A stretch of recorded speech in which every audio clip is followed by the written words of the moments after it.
ସମସ୍ତଙ୍କର ରିକ୍ୱେଷ୍ଟ ଥିଲା ବିନା ତେଲ ମସଲାରେ ଚିକେନ୍ ବନାଅ, ତ ମୁଁ ବି ଆକ୍ସେପ୍ଟ କଲି ଆଉ ଚିକେନ୍ ଗାର୍ଲିକ୍ ବନାଇବା ପାଇଁ ମୋ ମନକୁ ସ୍ଥିର କଲି। ଚିକେନ୍ ଗାର୍ଲିକ୍ ବନାଇବା ପାଇଁ ମୁଁ ଏଠି ନେଇଛି ଚିକେନ୍, ତା ସହ ଟିକେ ଲେମ୍ବୁ ଚିପୁଡ଼ି ଦେଲି, ଟିକେ ଲୁଣ ବି ପକାଇଦେଲି, ଗୋଲମରିଚ ଗୁଣ୍ଡ ଟିକେ ପକାଇଦେଲି, ମଇଦା ଟିକେ ପକାଇଦେଲି, ତା ସହ ମୁଁ ଟିକେ ରସୁଣ ଅଦାର ପେଷ୍ଟ ଦେଇଦେଲି ଛେଚା, ତାପରେ ତାକୁ ଟିକେ ଭଲସେ ଗୋଳେଇ ନେଲି। ତାପରେ ଗୋଟେ ପ୍ୟାନ୍ ବସାଇଦେଲି, ତେଲ ପକାଇଲି, ସେ ଚିକେନ୍ ଗୁଡ଼ାକ ସବୁ ମୁଁ ଭାଜିବା ପାଇଁ ପକାଇଦେଲି। ତାପରେ ଏପଟ ସେପଟ କରି ତାକୁ ଭାଜି ନେଲି।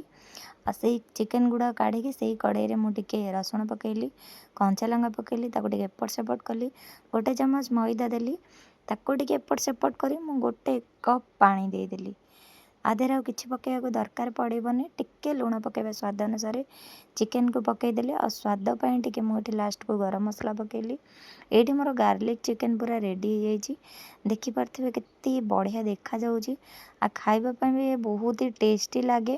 ତ ଯେଉଁମାନେ ଡାଇଟ୍ରେ ଥାନ୍ତି ଖାଇପାରିବେ, ଛୋଟ ପିଲା ବି ଖାଇପାରିବେ, ସତରେ ବହୁତ ଟେଷ୍ଟି। ଆପଣମାନେ ବି ଥରେ ଟ୍ରାଏ କରନ୍ତୁ ଗାର୍ଲିକ୍ ଚିକେନ୍ ବିନା ମସଲା ବିନା ତେଲ, କହିବାକୁ ଗଲେ ଟିକେ ତେଲରେ ମୁଁ ଏଇଟା କରିଛି।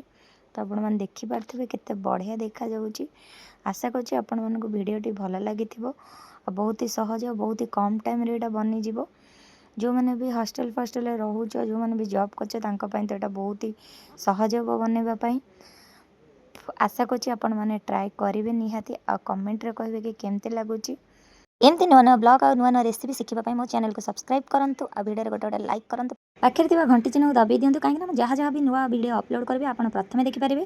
ଥ୍ୟାଙ୍କ ୟୁ, ଜୟ ଜଗନ୍ନାଥ। ପୁଣି ଦେଖା ଗୋଟେ ନ୍ୟୁ ବ୍ଲଗ୍ରେ।